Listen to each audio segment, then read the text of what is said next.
میں تھوڑا سا بتا دوں، یہ ویڈیو ہے نا وہ ایک کہانی ہے، اصل میں اس کو کہانی کے نام سے ہی یہ لوگ اپنی کتابوں میں لکھتے ہیں۔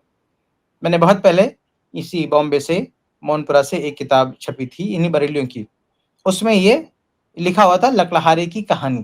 تو یہ ماہ رجب میں جو یہ کونڈے وغیرہ کرتے ہیں نا 22 رجب کو، تو اس کونڈے کی جو اصل ہے ان کے ہاں جس بنیاد پر کرتے ہیں اس کی یہ کہانی ان لوگوں نے بنائی ہے۔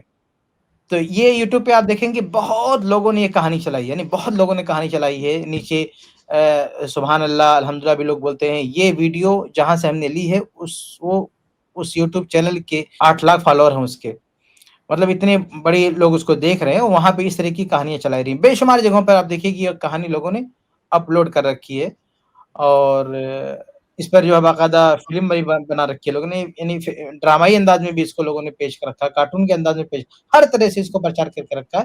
ایسا لگتا ہے یہ واقعہ بالکل سچا ہے، تو اس کو چلائیے۔ جی السلام علیکم ورحمۃ اللہ وبرکاتہ۔ پیارے دوستو، آج ہم آپ کے سامنے پیش کرنے جا رہے ہیں حضرت امام جعفر صادق رضی اللہ تعالی عنہ کی نیاز کی کہانی، نیاز کی اسٹوری، یعنی کہ کنڈوں کی نیاز کی کہانی، جسے سن کر آپ سب کا ایمان تازہ ہو جائے گا۔ اور یہ ایسی جانکاری ہے جس کو ہر ایک مسلمان کو جی دیکھیں شروع میں صاحب نے کہہ دیا کہ ہم کہانی سنانے جا رہے ہیں، اور ایسی کہانی جس سے ایمان تازہ ہو جائے گا۔ ابھی قرآن تو کہتا ہے کہ وَإِذَا تُلِيَتْ عَلَيْهِمْ، سنا جو ہماری آیتیں تلاوت کی جاتی ہیں تو ایمان جو ہے ایمان بڑھ جاتا ہے، لیکن یہاں یہ حضرت فرما رہے ہیں کہ ہم کہانی سنانے جا رہے ہیں، اس سے ایمان تازہ ہو جائے گا۔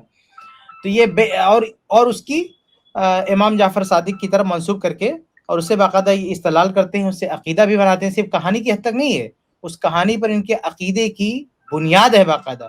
تو چلیے سنیے اس کو۔ معلوم ہونا چاہیے جو حضرات اس کی نیاز کرواتے ہیں، کنڈا کرتے ہیں، کھیر پوری کا اہتمام کرتے ہیں، تو ان لوگوں کے لیے بہت ہی زیادہ خاص ویڈیو ہے۔ جی ہاں، کیونکہ دوستو ہم کوئی بھی کام کرتے تو ہیں، لیکن ہمیں پتہ نہیں ہوتا کہ اس کام کے پیچھے کی اصل کہانی کیا ہے، اصل وجہ کیا ہے، اس کے کیا ثواب ہیں، کیا گناہ ہیں۔ اور یہ رجب جو ہے، ماہ رجب، اس میں کنڈوں کی نیاز کون سی تاریخ میں ہوتی ہے؟ 15 رجب کو ہوتی ہے یا پھر 22 رجب کو ہوتی ہے؟ پیارے دوستو، ایک شہر میں ایک غریب انسان لکڑیاں کاٹ کر بڑی مشکل سے اپنا گزر بسر کرتا تھا، یہاں تک کہ اس کی حالت یہ تھی کہ دن بدن اس پر قرض چڑھتا جا رہا تھا۔ ایک دن اس نے اپنی بیوی سے کہا، کیوں نہ میں دوسرے شہر جا کر محنت کروں، کام ڈھونڈوں، تاکہ ہمارا قرض اتر جائے اور ہمارے حالات بہتر ہو جائیں۔ اس کی بیوی نے کہا، اگر آپ کی مرضی ہے تو ٹھیک ہے، میں آپ کے لیے دعا کروں گی، یقیناً اللہ تعالی ہماری مدد فرمائے گا۔ اب اتنا سننے کے بعد بس وہ شخص وہاں سے دوسرے شہر کی جانب نکل گیا۔ دوسرے شہر میں اس نے بہت کام ڈھونڈا، لیکن اس کو کام نہیں ملا، تو پھر اس نے وہیں لکڑیاں کاٹ کر گزر بسر کرنا شروع کر دیا۔ اس نے یہ چاہا کہ کچھ پیسے جمع کر لوں، اس کے بعد اپنے وطن واپس چلا جاؤں گا، لیکن اس کی بیوی روتی رہتی تھی، دن رات دعا کرتی رہتی تھی۔ جب اس کے گھر میں کچھ بھی نہ بچا تو وہ گزر بسر کرنے کے لیے شہر کے وزیر کے پاس گئی اور کہا کہ میں غریب اور لاچار ہوں، مجھے اپنے گھر میں تھوڑی سی جگہ دے دو، میں آپ کے گھر کا کام بھی کرتی رہوں گی، مجھے بس تھوڑا سا کھانے کو دے دینا۔ وزیر نے اپنی بیوی کو کہا کہ اس کو گھر میں رکھ لو اور اس کو نوکروں کا کام سمجھا دو۔ وہ مجبور عورت اس وزیر کے گھر پر کام کرتی رہی اور اپنے شوہر کے لیے دعائیں مانگتی رہی۔ دن مہینے گزر گئے اور مہینے سال کی طرح بڑھتے گئے، لیکن اس کا شوہر ابھی تک واپس نہ آیا۔ ایک دن عورت جب روتے روتے رات کو سو گئی تو رات کو امام جعفر صادق رضی اللہ تعالیٰ عنہ خواب میں آئے، اور وہ عورت دیکھ رہی ہے کہ امام جعفر جی اب یہاں پہ غور سے سنیے کہ یہ کہانی میں یہ جو موڑ آ رہا ہے، اس کو غور سے سنیے۔ اسی پر ان کے اس عقیدے کی کیا کہتے ہیں نظر و نیاز جو کرتے ہیں رجب میں، اس کی بنیاد ہے۔ جی صادق رضی اللہ تعالیٰ عنہ فرما رہے ہیں، اے لوگوں بتاؤ کہ آج کون سی تاریخ ہے؟ امام جعفر صادق کے ساتھ جو امام کے چاہنے والے تھے، ان میں سے ایک نے کہا کہ آج 22 رجب ہے۔ امام نے فرمایا، یاد رکھنا، جو بھی ہمارا چاہنے والا اس دن دل خلوص کے ساتھ نیاز دلائے اور اللہ تعالیٰ سے کوئی دعا مانگے تو اللہ وہ دعا رد نہیں کرے گا۔ بس یہ سننا تھا۔ عورت کی آنکھ کھل گئی، وہ نیند سے جاگ گئی۔ اس نے جب جو خواب دیکھا وہ رات 22 رجب کی تھی، اور اس عورت نے صبح اٹھ کر امام جعفر صادق رضی اللہ تعالیٰ عنہ کی نیاز دی اور دعا مانگی۔ یہ عمل ابھی چل ہی رہا تھا، وہ نیاز بانٹ ہی رہی تھی کہ وہاں دور جو اس کا بیچارہ شوہر تھا لکڑیاں کاٹ رہا تھا۔ لکڑیاں کاٹتے کاٹتے ایک مرتبہ کلہاڑی جب اس نے درخت پر ماری تو جیسے ہی درخت گرا تو اس کی جڑوں میں خزانہ چھپا ہوا تھا۔ وہ خزانہ دیکھ کر خوش ہونے لگا اور اللہ تعالیٰ کا شکر ادا کرنے لگا، اور اللہ تعالیٰ کا شکر ادا کر کے وہ خزانہ لے کر واپس گھر لوٹ آیا۔ اپنی بیوی کو لے کر ایک شاندار محل بنایا اور دونوں خوش رہنے لگے۔ پھر بیوی نے اپنے شوہر کو بتایا کہ یہ امام جعفر الصادق کے دور کا واقعہ یہ بندہ بیان کر رہا ہے۔ یاد رہے کہ اس دور میں اس طرح کا کوئی نظام نہیں تھا کہ کوئی بادشاہ ہو وہاں پہ مدینہ میں، اور وہاں پہ اس طرح جو واقعہ کہانی گڑھی گئی ہے اس زمانے سے یہ واقعہ مطابقت بھی نہیں رکھتا کہ یہاں کوئی وزیر رہتا ہو، کوئی بادشاہ رہتا ہو۔ وہ تو جو ہے خلافت کا دور تھا، اس طرح کا کوئی سسٹم، کوئی نظام ہی نہیں تھا جو یہ شخص بیان کرنا چاہتا ہے۔ پتہ نہیں کہاں کا جو شاہی نظام ہے اس کو لا کے یہاں پہ اس نے فٹ کر دیا۔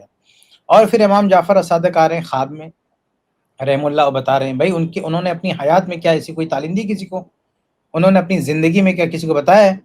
یعنی وفات کے بعد ایک عورت کو آ کے بتا رہے ہیں کہ تم ایسا کرو تو تمہاری مشکل حل ہو جائے گی، یہ ہو جائے گا۔ انہوں نے اپنی پوری لائف میں کسی کو بتایا یا اس عورت کے علاوہ کسی اور کو جو ہے آ کے بتایا؟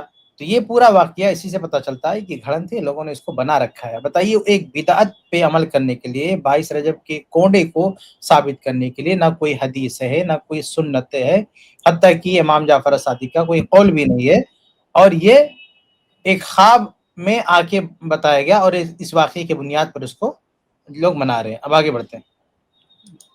کرم ہے کہ امام جعفر صادق رضی اللہ تعالی عنہ کا صدقہ ہے۔ امام جعفر صادق رضی اللہ تعالی عنہ میرے خواب میں آئے تھے، انہوں نے کہا تھا کہ اس دن نیاز کر کے اللہ تعالی سے ہمارے صدقے دعا مانگو، تمہارے حالات بدل جائیں گے۔ اب دوستو، وہ دونوں میاں بیوی اس دن امام جعفر صادق رضی اللہ تعالی عنہ کی نیاز کرتے ایک دن وزیر کی بیوی چھت پر گئی، دور سے دیکھا کہ ایک عالی شان گھر بنا ہوا ہے۔ اپنی کنیز سے اس نے پوچھا کہ یہ اتنا شاندار محل کس کا ہے؟ کنیز دیکھیے، ایک اصولی بات یہ بھی ذہن میں رکھیے کہ دین مکمل ہو چکا ہے، اللہ کے رسول صلی اللہ علیہ وسلم کے جاتے ہی دین مکمل ہو چکا ہے۔ اب دین میں کوئی نئی چیز ایڈ نہیں کی جا سکتی۔ تو اب یہ ثواب حاصل کرنے کے لیے عبادات میں، نذر و نیاز میں، قربانی میں، نماز میں، عبادت کی جتنی بھی شکلیں ہیں، کسی میں بھی کوئی شخص اپنی طرف سے اضافہ نہیں کر سکتا۔ یہ ہو ہی نہیں سکتا ہے کہ دین میں اضافہ ہوتا رہے۔ تو یہ نقطہ بھی ذہن میں رکھیں کہ اس کی کوئی گنجائش نہیں ہے جو اس کہانی میں اسکرپٹ تیار کی گئی، جو اس کہانی میں جو ایڈ کیا گیا۔ بات آگے۔ کنیز نے کہا، اے شہزادی، یہ آپ کی اس کنیز کا گھر ہے جو آپ کے یہاں کچھ دیر تک کام کرتی رہی تھی۔ شہزادی نے کہا، اتنا بڑا محل اس نے ایسے کیسے بنا لیا؟ جاؤ اس کو بلاؤ، جاؤ اس کو بلا کر لے کر آؤ۔ اب کنیز جاتی ہے اور اس عورت کو بلا کر لے آتی ہے۔ وہ عورت امام جعفر صادق رضی اللہ تعالی عنہ کا پورا واقعہ ان سب کے سامنے بیان کر دیتی ہے۔ نیاز کے خواب کو خلوص دل سے وزیر کی بیوی کو بتاتی ہے کہ امام نے کہا تھا کہ اس تاریخ کو نیاز کرو، میں نے دل سے نیاز کری اور اللہ تعالیٰ نے مجھے نواز دیا۔ وہ وزیر کی بیوی دل ہی دل میں کہنے لگی کہ اس سے بڑا جھوٹ میں نے کبھی نہیں سنا۔ ان بدعتیوں کی ایک علامت یہ بھی ہے کہ یہ ہر واقعے اور کہانی کے ساتھ دھمکی بھی رکھتے ہیں۔ جب ایک قصے کہانی بناتے ہیں، کوئی اسکرپٹ تیار کرتے ہیں، تو ان کو لگتا ہے کہ اسے کوئی نہ کوئی جھٹلائے گا، تو اگر کوئی جھٹلائے گا تو اس کا انجام کیا ہوگا وہ بھی اس کہانی میں ایڈ کر کے رکھتے ہیں۔ جیسے کبھی آپ نے دیکھا نا کہ پہلے کچھ ویسے پرچے بانٹتے تھے کہ کوئی حرم کے امام ہے فلاں، انہوں نے خواب دیکھا ہے کہ یہ اللہ کے رسول آ کر بتائے ایسا ہو گیا ایسا ہو گیا، اس جو پرچے یہ چھاپ کے بٹوائے گا تو اس کو یہ اس کا یہ فائدہ ہوگا، یہ فائدہ ہوگا، اور ایک صاحب نے اس کو جھوٹا کہا تو اس کا بیٹا مر گیا، تو اس کے ساتھ وہ وعید بھی جوڑ دیتے ہیں کہ اگر کوئی اس کو جھوٹا بولے گا تو اس کے ساتھ اس کا یہ اجر ہوگا۔ تو اس طرح کی کہانیوں میں یہ لوگ ہمیشہ یہ بات جوڑ دیتے ہیں کہ اگر کسی نے اس کو جھوٹا جانا تو اس کا انجام کیا ہوگا، یعنی تاکہ اس کو ڈر لگے۔ حالانکہ جو یہ فائدہ بتا رہے ہیں نا وہ بھی کسی کو حاصل نہیں ہوا۔ یعنی 22 رجب کے نام پہ کونڈے یہ پوری بریلوی جماعت، یہ بدعتی جماعت پورا کر رہی ہے۔ کوئی ایک بتایا نا کہ اس کرنے سے کسی کو کچھ ملا؟ کسی کو نہیں ملا، لیکن بلا وجہ مست ہیں یہ، وہ واقعہ بیان کیا جا رہا ہے، کسی کے ساتھ کسی کا بھلا نہیں ہوا۔ اس واقعے نے آج تک کسی کا بھلا نہیں کیا، یہ واقعہ بھی جھوٹا ہے۔ اور پھر بھی اوپر سے ترا دیکھیے، نہیں اگر کسی نے جھٹلایا تو اس کا یہ انجام ہوگا۔ انجام بھی کہانی میں بتا رہے ہیں کہ اس نے کہا کہ یہ جھوٹ ہے، تو اس جھوٹ کا انجام کیا ہوا وہ بھی سنو، یہ کہانی میں ایڈ ہے۔ بھی چلیے آگے. نے کہیں سے چوری کی ہوگی اور اس کے بعد یہ میرے سامنے کہانیاں بتا رہی ہے. وہ عورت تو وہاں سے چلی گئی لیکن وزیر کی بیوی کے دن بدلنے لگے. اچانک نائب وزیر جو کہ وزیر سے حسد رکھتا تھا اس نے بادشاہ کو بھڑکانا شروع کر دیا اور بادشاہ نے وزیر کو بلا کر پورا حساب مانگا. وزیر جب حساب دینے لگا تو حساب صحیح سے نہیں دے پایا. نائب وزیر نے کہا کہ بادشاہ سلامت، میں نے کہا تھا نا کہ آپ کے پیٹھ پیچھے آپ کو نقصان پہنچا رہا ہے. بس یہ سن کر بادشاہ کو غصہ آ گیا اور بادشاہ نے اس وزیر کو نکال دیا اور کہا کہ اب تم اس حکومت کے محل میں نہیں رہو گے، جاؤ اپنے لیے اور کام ڈھونڈ لو. وزیر اپنی بیوی کو لے کر شہر سے باہر جا ہی رہا تھا تو راستے میں دونوں کو بھوک لگ گئی. انہوں نے تربوز خریدا اور اس تربوز کو بس اپنے رومال میں یہاں پہ رکیے. دیکھیے وعید آ گئی نا کہ اس نے جھٹلایا تو اس کا انجام کیا ہو گیا، اس کی وزارت کی سب کچھ کیا، بادشاہ نے اس کو بھگا دیا. حالانکہ اس دور میں جس دور میں کا یہ واقعہ بیان کرے اس دور میں ایسا بادشاہی نظام وزارت ایسا کچھ تھا ہی نہیں. اس دور میں یہ کچھ بھی نہیں چلتا تھا. اس دور میں جس دور میں یہ لوگ بتا رہے ہیں وہاں کوئی بادشاہ گزرا ہی نہیں. لیکن آپ دیکھیے کہ جو وعید انہوں نے بتائی ہے، سوال یہ پیدا ہے کہ اہل الحدیث جب سے یہ لوگوں نے یہ کہانی بنائی ہے تب سے اہل الحدیث کی تردید کرتے ہیں. کس کا گھر اجڑ گیا بھائی؟ کون برباد ہو گیا؟ کون روڈ پہ آ گیا؟ اس میں دو چیزیں بیان ہوئی اس واقعے میں کہ جو 22 رجب والی اس کہانی کو مانے گا وہ آباد ہو جائے گا. ہاں، وہ کہیں بھی گڈھا کھودے گا تو اس کو سونا اور چاندی مل جائے گا. کسی کو ملا. اور اس میں یہ بھی ہے کہ جو اس کو جھٹلائے گا وہ برباد ہو جائے گا. تو جھٹلانے والے، میں جھٹلا رہا ہوں اس کو، میرا کیا بگڑ گیا؟ بہت سارے لوگ اس کو جھٹلا رہے ہیں. کسی کا کچھ بگڑا؟ کچھ نہیں بگڑا. اور جو اس کی تائید کرے ان کا کچھ بھلا ہوا؟ کچھ نہیں بھلا ہوا. اس سے سمجھ جانا چاہیے کہ یہ بیہودہ واقعہ ہے، یہ فرضی واقعہ ہے، بناوٹی واقعہ ہے. لیکن پھر بھی کتنے اعتقاد کے ساتھ اس بدنصیب نے یوٹیوب پہ اپلوڈ کیا، بتائیے. دیکھیے کس کے اس کی عقل ماری گئی ہے کہ کس نے کتنے نیک جذبات لے کر اس نے باقاعدہ اس طرح سے ڈیزائن کر کے یوٹیوب پہ اپلوڈ کیا ہے کہ لگتا ہے کہ اس کا کوئی بھلا ہو جائے گا. اور ایک نہیں، آپ دیکھیں کہ بے شمار لوگوں نے اس واقعے کو، لڑکوں نے بھی لڑکیوں نے بھی اپنی اپنی آواز میں اور الگ الگ انداز میں، مطلب آپ کو میرے خیال سے 20 ویڈیوز مل جائیں گی اس واقعے پہ جو یوٹیوب پہ اپلوڈ کی گئی ہے. ان سب نے نیک جذبات سے اس کو اپلوڈ کیا. تردید بھی ملے گی آپ کو یوٹیوب پہ، بہت سارے لوگ اس کی تردید بھی کیے، لیکن اس کے باوجود بھی عقل نہیں آ رہی ہے. لوگ اس پہ یقین رکھ رہے ہیں اور اس کو پیش کر رہے ہیں. آگے بڑھیں. باندھ لیا تاکہ کسی ساحل کے کنارے جا کر کھائیں گے. اور اس ادھر ادھر جو بادشاہ کا بیٹا شکار پر گیا تھا، اچھا، شام ہو گئی. آپ ذرا ایک مزیدار دیکھیے کہانی میں کہ تربوز لے لیا، اسٹور کر لیا کہ آگے جا کے کھائیں گے. آپ نے کہیں سنا یار کوئی مسافر تربوز رکھتا ہے کہ آگے چل کے کھانے پینے کو ملے گا؟ اس تربوز کا ایک مقصد ہے جو آگے آپ دیکھیں گے کہانی میں. تو تربوز آدمی بھائی وہ روٹی رکھتا ہے، آدمی کچھ کھانے پینے کی چھوٹی موٹی سامان رکھتا ہے تاکہ اس کو کیری کرنے میں آسانی ہو. یہ تربوز بڑا بڑا اس کو اسٹور کر رہا ہے کہ آگے زیادہ راہ بنا رہا ہے کہ آگے جا کے اس کو کھائیں گے. تو ایسا کہیں ہوتا ہے کوئی سفر اس طرح کی، مسافر اس طرح کی چیز رکھتا ہے اپنے ساتھ میں؟ نہیں رکھتا. لیکن تربوز کیوں؟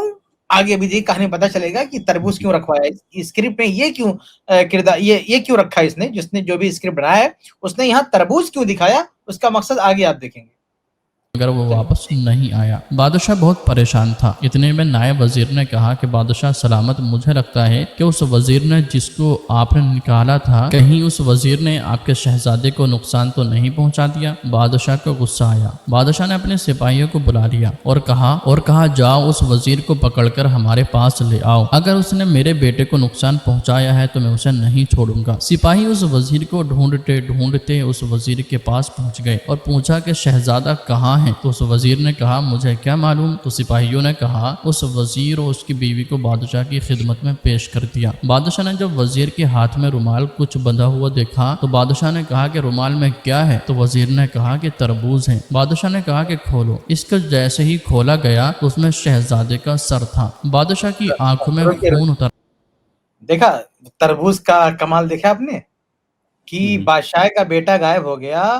اب اس کی تلاش میں کی جا رہی ہے. پتہ کچھ لوگوں نے بتایا بھئی یہ بندہ جس کو آپ نے نکالا ہے اس نے آپ کے بیٹے کو مار دیا ہوگا انتقام میں. حالانکہ آپ دیکھیں کہ واقعی اگر بادشاہوں کا زمانہ ہو اور کسی کو بادشاہ نے نکال بھی دیا تو کیا اتنی جرات کرے گا کہ وہ شہزادے کو قتل کر دے؟ ہاں، قتل کرنے کے بعد بھی اس کا سر لے کے گھوم رہا ہے. ہاں، ارے قتل بھی کرے، مار بھی دے گا تو کہیں چھپا ہوا دے گا کہ اس کا سر باندھ کے گٹھری میں لے کر گھوم رہا ہے. تو یہ حضرت کیسی کیسی کہانی بتا رہے ہیں کہ وہ اس نے تربوز کھولا تو اس میں سر نکل گیا، اس میں سر نکلا. تو یہ اس لیے میں نے کہا تھا نا کہ ابھی دیکھیں گے آگے کہانی میں تربوز کا مقصد کیا ہے. تو اس کو چونکہ سر بنانا تھا اس لیے رکھوا دیا تربوز. تو اب جب اس کو گرفتار کیا گیا, اس کو کھولا گیا, تو پتا چلا اس میں شہزادے کا سر ہے, یعنی اس آدمی نے شہزادے کو قتل کر دیا. اب اس کو گرفتار کر لیا گیا. آگے دیکھتے ہیں. آیا بادشاہ نے کہا کہ اس وزیر اور اس کی بیوی کو قید کر دو, صبح ان دونوں کے سر کو تن سے جدا کر دیا جائے گا. وزیر روتا رہا کہ میں نے کچھ نہیں کیا, لیکن بادشاہ نے کچھ نہ سنا. جب ان دونوں کو قید خانے میں ڈال دیا گیا تو دونوں میاں بیوی رو رہے تھے. وزیر روتے روتے کہتا رہا کہ اچانک سے ہمارے ساتھ اتنا برا کیوں ہو رہا ہے, یقیناً مجھ سے کوئی گناہ ہوا ہے جس کی یہ سزا ہے. اتنے میں وزیر کی بیوی رو کر کہنے لگی, برا تم سے نہیں بلکہ مجھ سے ہوا ہے. تمہیں یاد ہے کہ ہمارے یہاں ایک نوکرانی تھی, وہ کل میرے پاس آئی تھی, آج وہ شہزادی کی اب طرح دیکھیے, رہتی ہے. میں نے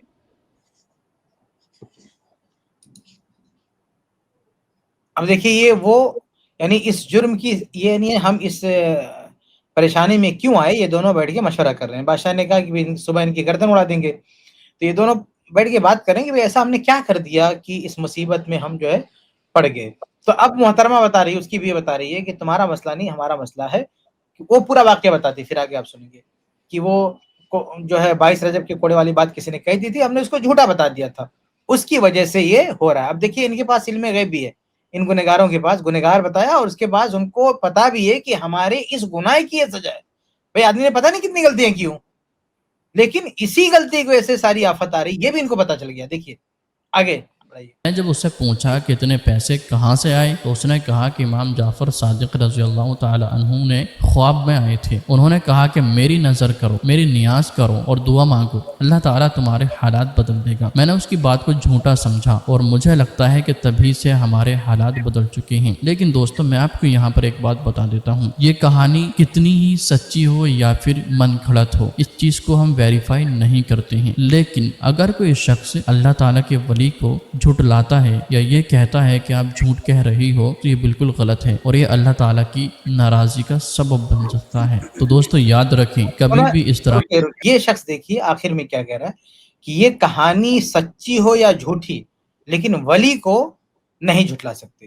بھئی کیا کہنا چاہتا ہے بھائی, ان جملوں سے کہنا کیا چاہتا ہے شخص؟ گھما پھرا کوئی بات ہے کہ نا کہ اس طرح کی کہانیوں کو جھوٹا آپ نہیں کہہ سکتے. یہ بھی ساتھ میں ایڈ کر رہا ہے, وعید ایڈ کر رہا ہے. یہ بھی ایک تو کہانی میں پہلے سے انکلوڈ ہے وعید, کہ اس طرح کی باتوں کو جھٹلانا نہیں. یہ بندہ بیان کر رہا ہے اور اس کو بھی شاید لگ رہا ہے کہ آج کے زمانے میں اس طرح کی بیہودہ باتوں کو کوئی مانے گا نہیں, اس لیے خود بھی کس طرح سے نصیحت کر رہا ہے. دیکھیے آگے بڑھائیں اس کو. کی باتوں کو جھٹلانا نہیں کہ اللہ تعالیٰ کے ولی یہ ہیں یا کچھ بھی, مطلب اللہ تعالیٰ کے ولیوں کے بارے میں, اللہ تعالیٰ کے جو برگزیدہ بندے ہیں ان کے بارے میں آپ کو کبھی بھی کوئی غلط نہیں بولنا ہے. جی ہاں, اور اللہ تعالیٰ بے شک آپ تو اچھا جانتے ہی ہو. دیکھیے ایک منٹ, یہ شخص کہہ رہا ہے کہ ولیوں کے بارے میں کوئی غلط بات نہیں بولنا ہے. غلط بات بولنے میں سب سے پہلے تو یہ بھی آئے گا نا کہ آپ کوئی کہانی بنا کے اس کی طرح منسوب نہیں کر سکتے. یعنی ایک آدمی ولیوں کے نام پر بنائی ہوئی کہانیوں کو جھوٹا نہیں بول سکتا, اور تم جھوٹی کہانیاں بنا سکتے ہو. یہ ولیوں کا احترام ہے, یہ ولیوں کا احترام ہے کہ جتنے چاہو پورا کہانی جھوٹا واقعہ سب بنا بنا کے ولیوں کی طرف منسوب کر دو. اور ایسی سی کہانیاں جو ابھی آپ نے سنا تھوڑی دیر پہلے سنا, ایسے ایسے نمونے آپ منسوب کر دو اور آپ کا کچھ نہیں بگڑے گا, کوئی مسئلہ نہیں. اور دوسرا بندہ اگر کوئی آ کے کہے کہ نہیں یہ جھوٹی باتیں ہیں, تو آپ کہتے ہیں یہ ولی کی شان میں گستاخی ہے, یہ ولی کی توہین ہے. بھائی یہاں ولی کا کوئی مسئلہ ہی نہیں ہے. اصل مسئلہ یہ ہے کہ یہ جو کہانیاں کس سے ولی کی طرف منسوب ہیں یہ بے بنیاد ہیں. اگر کوئی ایسی کہانیوں کی تردید کرتا ہے تو ولی کی شان میں کوئی گستاخی نہیں کرتا. ولی کی کیا حیثیت ہے؟ اللہ کے رسول صلی اللہ علیہ وسلم کی طرف منسوب واقعات جو ہوتے ہیں سندن ثابت نہیں ہوتے ہیں, اس میں کوئی کذاب راوی آتا ہے یا متن میں کوئی ایسی بات آتی ہے, محدثین بلا جھجک کہتے ہیں موضوع من گڑت. آپ بتائیے کہ اللہ کے رسول صلی اللہ علیہ وسلم کے حوالے سے کوئی بات بیان کی جا رہی ہے, اسے محدثین علم کی دنیا جھوٹی, من گڑت, ضعیف, کچھ بھی جو بھی اس کا جس درجے کی وہ روایت ہوتی ہے اس پر حکم لگاتے ہیں, اور ذرا سا بھی اس میں ان کو خوف نہیں ہے. تو بتائیے کہ ولیوں کے نام پہ جو باتیں گڑھی گئی ہیں, بنائی گئی ہیں, اس کو ہم کیوں نہیں جھوٹ بول سکتے بھائی, جو شریعت کے خلاف ہو, قرآن و حدیث کے خلاف ہو. خود اگر کوئی نیک ولی ہے واقعی, کوئی بزرگ جیسے امام جعفر صادق رحمہ اللہ, الشیخ عبد القادر جیلانی رحمہ اللہ, تو یہ جو نیک لوگ ہیں ان کے تعلق سے آپ ایسی باتیں بیان کریں جو خود انہوں نے اپنی زندگی میں جس کی تعلیم نہیں تھی, ان کا جو اخلاق, ان کا جو ایمان اور ان کا جو عقیدہ ریکارڈ ہے کتابوں میں، اس کے خلاف آپ جھوٹی کہانیاں بنا کے ان کی طرف منسوخ کر رہے ہو. تو اگر ہم اس کی تردید کر رہے ہیں تو ہم ان اولیاء کی تردید نہیں کر رہے ہیں، ہم ان کے تعلق سے کوئی بات نہیں کر رہے. اس کو آپ ایسے سمجھیے جیسے ہم جھوٹی حدیثوں کی تکذیب کرتے ہیں، تردید کرتے ہیں، تو ہم اللہ کے نبی صلی اللہ علیہ وسلم کی شان میں کوئی گستاخی نہیں کرتے معاذ اللہ، بلکہ ہم جن لوگوں نے واقعات بنائے ہیں، جھوٹی روایت بنائی ہیں، ہم ان پر نقد کرتے ہیں، ان کی تردید کرتے ہیں. جی آگے بڑھیں، دیکھیے کہ اور آپ کچھ اللہ بتائیں. تعالیٰ سے دعا کرو گے خوش دل کے ساتھ، خوش دلی کے ساتھ میں اللہ تعالیٰ سے دعا کرو گے تو انشاءاللہ تعالیٰ آپ کی دعائیں ضرور قبول کرے گا. جی ہاں، اب یہ میں آپ کو بتاتا ہوں. دیکھیے، رکیے. ان لوگوں کی ایک مکاری یہ بھی ہے کہ یہ بہت سارے اعمال پر بہت بڑا بڑا خواب دکھائیں گے، بہت بڑا بڑا خواب دکھائیں گے. جیسے اس واقعے میں بھی خواب دکھایا گیا کہ ایسا کرو گے تو بہت مالدار بن جاؤ گے، جیسا کہ وہ عورت، اس کا گھرانہ مالدار بن گیا تھا. لیکن جب آدمی ایسے اعمال کرتا ہے اور مالدار نہیں ہوتا ہے اور آ کے پلٹ سے ان سے پوچھتا ہے کہ بھائی ہمارا تو کوئی فائدہ نہیں ہوا، تو یہ کیا کہتے ہیں دل سے تم نے دعا نہیں کی، تمہارا یہ عقیدہ نہیں تھا. یہ جتنے دعا تعویذ والے ہوتے ہیں نا، ان کی ایک مکاری یہ ہے کہ یہ دعا تعویذ بنا کے آپ کو دیں گے اور کہیں گے کہ اس سے آپ کو یہ ہو جائے گا. مریض بعد میں آ کے اگر ہو گیا تب تو ٹھیک ہے، جو ہے اس کی واہ کریں گے. اور اگر دعا تعویذ کا کوئی اثر نہیں ہوا، اچھا اثر ہوگا بھی تو ایسا نہیں دعا تعویذ کا اتفاق سے بائی چانس وہ ٹھیک ہو گیا، تو کریڈٹ لے گا یہ دعا تعویذ بنانے والا ہے بابا کہ ہمارے دعا تعویذ سے ایسا ہوا ہے. لیکن اگر اس کا کوئی اثر نہیں ہوا تو یہ بابا کیا بولے گا یہ دعا تعویذ اس لیے اثر نہیں ہے کیونکہ تمہارا اس پر عقیدہ ہی نہیں ہے، تم کو یقین ہی نہیں آ رہا ہے، تمہارے اندر شک ہے. جب تک یقین کے ساتھ اس کا استعمال نہیں کرو گے تب تک اس کا کوئی فائدہ نہیں ہوگا. اب وہ سہمت ہو جاتا ہے، وہ سوچتا ہے کہ ہاں یار مجھے تو شک ہے، تذبذب ہے، اسی لیے شاید مجھ کو فائدہ نہیں ہو رہا ہے. تو وہ بابا کو بھی بلیم نہیں کرتا، یعنی اس کا عقیدہ بنا رہتا ہے. یعنی جتنا بھی لاس ہو، نقصان ہو، یہ سمجھ اپنے اوپر ڈال لے گا کہ نہیں ہمارے اندر کمی، ہمیں یقین نہیں ہے، ہاں ہم دل سے ایسا نہیں ہم نے بولے اس لیے شاید ہمارا فائدہ نہیں ہو رہا. اور نہ بابا کا نسخہ تو اپنی جگہ پہ بالکل صحیح ہے. یہ بندہ بھی لاش میں تقریباً وہی باتیں بول رہا ہے کہ خوش دلی سے، دل سے اگر آپ دعا کرو گے تو اللہ قبول کرے گا. آگے دیکھیں، آگے بھی کچھ ہے، ختم ہو تو گیا. وزیر نے کہا اے بدبخت عورت، اس سے بڑا گناہ کیا ہوگا؟ تم نے امام کی بات پر شک کیا، ابھی توبہ کرو. اور مل کر دونوں میاں بیوی توبہ کرنے لگے اور دونوں نے یہ دعا کر لی، اے میرے رب اگر ہم دونوں کی رہائی مل گئی تو ہم ہر سال 22 رجب کو امام جعفر صادق رضی اللہ تعالی عنہ کی نیاز کریں گے. بس دونوں یہ دعا مانگ کر رو رو کر سو گئے. صبح کا سورج طلوع ہوا تو اچانک اس بادشاہ کا بیٹا یعنی کہ شہزادہ گھومتا پھرتا ہوا اپنے محل کو واپس آ پہنچا. بادشاہ شہزادے کو دیکھ کر اب ذرا حیران ہو گیا. رکیے.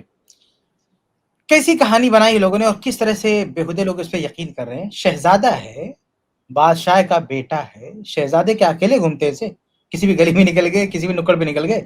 ہاں کہیں ایسا آپ نے دیکھا؟ شہزادے 4-5 سپاہی ہوتے ہیں، پورا گروپ ہوتا ہے اس کے ساتھ جاتا ہے. اب یہ شہزادہ غائب ہوا، اکیلے گھر پہ آ بھی گیا، اکیلے غائب ہوا، اکیلے واپس آ گیا.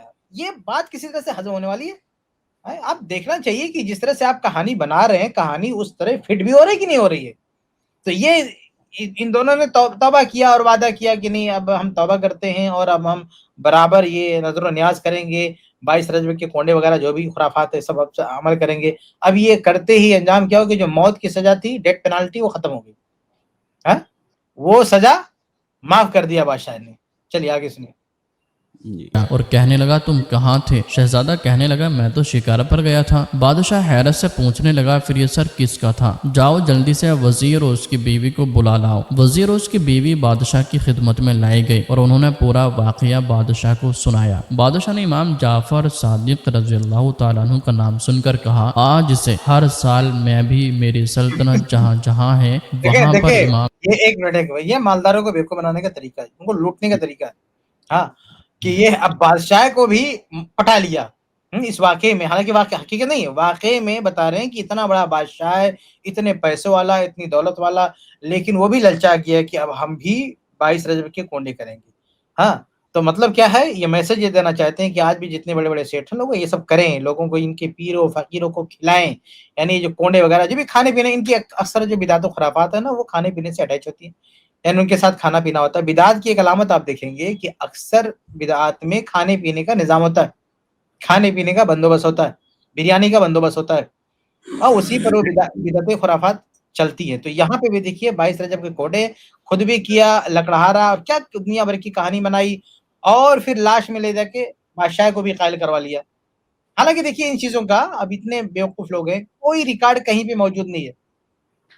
آپ اس زمانے کی کسی ایک کتاب میں بھی, جس دور کے امام جعفر الصادق رحمہ اللہ کے دور کی کوئی ایک کتاب بتا دیں کہ اس زمانے کی کتاب یا اس زمانے کے کسی فرد نے یہ واقعہ بیان کیا ہو, یا اہل البیت میں سے کسی نے یہ واقعہ بیان کرا ہو. یہ بے سر پیر کی بات ہے جو انہوں نے خود گڑ لی ہیں, بنا لی ہیں. بلکہ یہ واقعہ آپ کو میں بتا دوں صرف اردو کتابوں میں ہی ملتا ہے.